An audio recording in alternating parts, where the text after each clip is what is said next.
Kinilala ni Pangulong Ferdinand Marcos Jr. ang mga hakbang ng Philippine Ports Authority sa pagtatayo at pagmomodernisa sa mga tinatawag na cruise-dedicated ports sa bansa. Ang mga development project na ito ng PPA ay bilang bahagi ng pagsuporta sa lumalagong cruise tourism industry sa Pilipinas. We aim to ensure that the cruise industry grows in a way that is both practical and inclusive.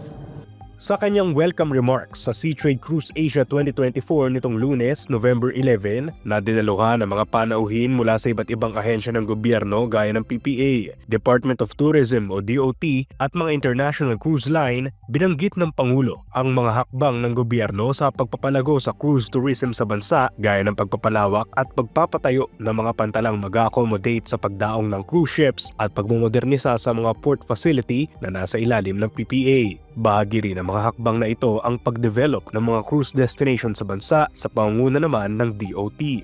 These accolades are affirmations of our collective vision, one shared by the Department of Tourism, the Philippine Ports Authority, and our local communities, to elevate the Philippines as a premier cruise destination worthy of global recognition. Tala ng PPA noong 2023, nasa higit 80,000 cruise passengers ang dumating sa Pilipinas. Inaasahang tataas ito sa higit 121,000 ngayong 2024. Nasa higit 80 cruise calls naman ang inaasahan ng ahensya ngayong taon, kabilang na ang 12 ngayong Nobyembre at 16 sa susunod na buwan.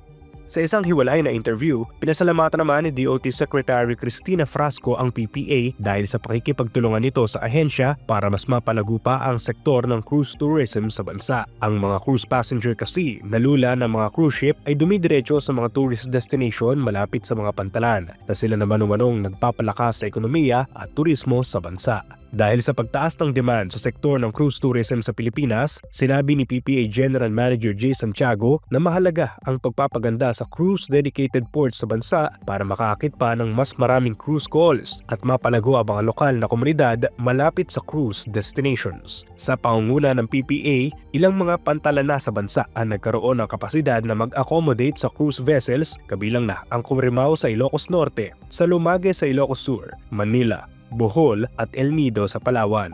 Patuloy din ang pagtatayo ng ahensya sa mga cruise-dedicated ports gaya ng sa Siargao, Camiguin, Boracay, Palawan at Puerto Galera.